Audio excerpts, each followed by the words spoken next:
சோள தோசைக்கு தேவையான பொருட்களை பார்த்துக்கலாங்க. 1 டம்ளர் வெள்ளை சோளங்க, 1/2 டம்ளர் இட்லி அரிசிங்க, குண்டு குண்டு அரிசி இருக்கும் இல்லைங்களா அதுங்க. உளுந்து வந்து 1/2 டம்ளருக்கு கொஞ்சம் கம்மிங்க, 1/4 டம்ளர் பச்சரிசி, 1/4 ஸ்பூன் வெந்தயங்க. இது எல்லாத்தையுமே நல்லா கழுவிட்டு 3 மணி நேரம் ஊற வச்சு ஆட்டிட்டு நம்ம புளிக்க வச்சு நான் இப்படி ரெடி பண்ணி வச்சுருக்கேங்க. இப்போ இதில் நம்ம தோசை ஊற்றி பார்க்கலாங்க. தோசை ஊற்றும் போது இதில் சீரகத்தூள், பெருங்காயத்தூள், கருவேப்பிலை தலை, 2 சின்ன வெங்காயம் தட்டி போட்டுக்கோணுங்க.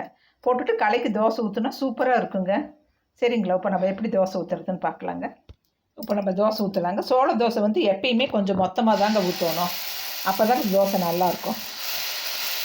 அப்படியே சின்னதாக அப்படி தாங்க ஊற்றணும், அப்போ தான் சாப்பிடும்போது நல்லாயிருக்குங்க.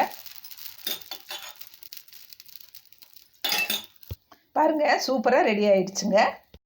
பாருங்கள், சூப்பராக ரெடி ஆகிடுச்சு. இதுக்கு அரசாணிக்காய், கத்திரிக்காய் போட்டு தக்காளி போட்டு ஒரு பஜ்ஜி பண்ணியிருக்கேங்க. அது சூப்பராக இருக்குங்க.